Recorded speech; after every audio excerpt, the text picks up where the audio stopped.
ఓకేనా, thank you. ఓకేనా.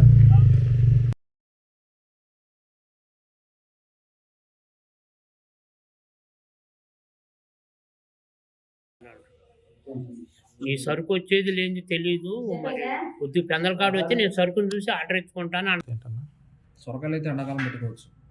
ఇప్పుడు పెట్టుకొని మార్కెట్ ఇప్పుడు పెడితే దిగుబడి ఉండదు.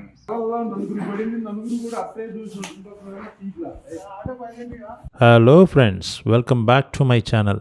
పొద్దున్నే లేవాలి, షెడ్యూల్ పెట్టాలి, సాయంత్రం స్టేటస్ పెట్టాలి, మధ్యలో స్టాండప్ కాల్స్లో ఏం చేస్తున్నామో చెప్పాలి, ఏం చేసామో చెప్పాలి. ఇలాంటి జంజాటాలు, లాగిన్ లాగౌట్లు లేవంటే ఆహా ఎంత ప్రశాంతంగానో ఉంటుంది కదా. అదేనండి, ఫార్మింగ్ చేద్దాం అనుకున్నాను కదా. సమ్మర్లో వెజిటబుల్స్ వేస్తే చాలా బాగుంటుందని చెప్పారు. అయితే వెజిటబుల్స్ వేస్తే చాలా బాగుంటుంది అని చెప్పడంతో పాటు, బాబాయ్ మనం పండించిన జనం కొనరో, జనం కొనే మనం పండించాలి అంటే మార్కెట్లో జనాలు ఏం కొంటున్నారు, అసలు మార్కెటబిలిటీ ఎలా ఉంటుంది, ఏ వెజిటబుల్స్కి సమ్మర్లో మార్కెట్ ఉంటుందని తెలుసుకోవడానికి వెళ్తున్నాం. మధ్యలో పొలంలో పలావ్ అని చక్కటి రెస్టారెంట్ ఒకటి కనపడింది. అసలే ఆకలి అవుతుంది. నేమ్ కూడా భలే టెంప్టింగ్గా ఉంది. యాంబియన్స్ చూసినా కూడా అదిరిపోయింది. అదేనండి, చిన్నప్పుడు మనల్ని మామిడి తోటల్లో తీసుకెళ్ళి మనకి పిక్నిక్లకి తీసుకెళ్ళేవారు కదా స్కూళ్ళల్లో. అలా ఒక మామిడి తోటలో చిన్న చిన్న హట్స్ వేసి చాలా చక్కగా ఉంది. లోపలికి వెళ్ళగానే అక్కడున్న వెయిటర్ చెప్పాడు, బాబాయ్ ఇక్కడ నీకు ప్రతి దాంట్లో మెనూ కార్డు ఉండదు, ఇదే పెద్ద మెనూ అని బోర్డు మీద రాసి చూపించాడు. సరే క్యాజువల్గా అన్నీ ఎందుకు రెగ్యులర్గా అని కొంచెం కౌంచుపెట్ట బిర్యానీ అని ఆర్డర్ చేసామండి. కౌంచుపెట్ట బిర్యానీ ఓకే వచ్చేసింది కూడాను. చక్కగా ఓ బిర్యానీ, కౌంచుపెట్ట బిర్యానీతో పాటు మేము కౌంచుపెట్ట ఫ్రై కూడా ఆర్డర్ పెట్టాం. టేస్ట్ విషయానికి వస్తే మాత్రం నిజంగా బాగుందనే చెప్పాలి. ఇది సబర్బన్ అర్బన్ ఏరియాస్ కదండి. హైవే కస్టమర్స్ వీళ్ళకి చాలా తక్కువ ఉంటారు. వీళ్ళ దగ్గర ఎక్కువ కూడా రెగ్యులర్ కస్టమర్సే ఉంటారు. కాబట్టి ఇట్లాంటి హోటల్స్లో కంపల్సరీ రెస్టారెంట్స్లో టేస్ట్ని మాత్రం బాగానే మెయింటైన్ చేస్తారండి.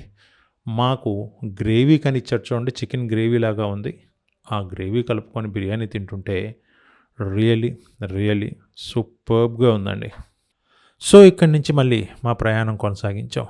మధ్యలో ఇక రామాయణంలో పిడకల వేటలాగా ఇంకేం పెట్టుకోవాలా. ఒక మార్కెట్లోకి రీచ్ అయ్యాం, అక్కడ ఎంక్వైరీ చేసాం. కొంచెం ఏం మాట్లాడుకున్నామో కూడా తెలియటం కోసం మీకు బోర్ కొట్టకుండా చిన్న చిన్న ఒరిజినల్ క్లిప్స్ అట్లా ఉంచేసాను చూడండి.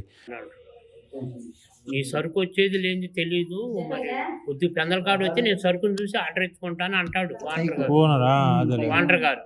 ఏది 5 కొట్లకి ఏంటంటే 10 బస్తాలు వేసుకొస్తాం. 10 బస్తాలు ఒకళ్ళే కొంటారు కదా. అదేలే. ఈ బెండకాయ అక్కడ నుంచి 2వ మార్కెట్కి వెళ్ళాం, 3వ మార్కెట్కి వెళ్ళాం.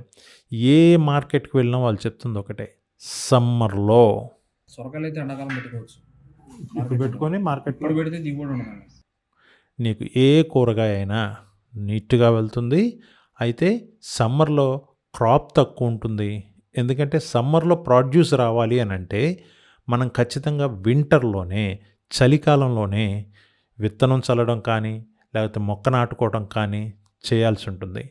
వింటర్లో ఎక్కువగా మనకు మొక్క గ్రోత్ ఉండదు, ఎందుకంటే ఎండ తక్కువగా ఉంటుంది కాబట్టి. సో ఎండాకాలం వచ్చేసరికి మనకు పంట రావాలి అని అంటే వింటర్లో మనం విత్తులు నాటాలి.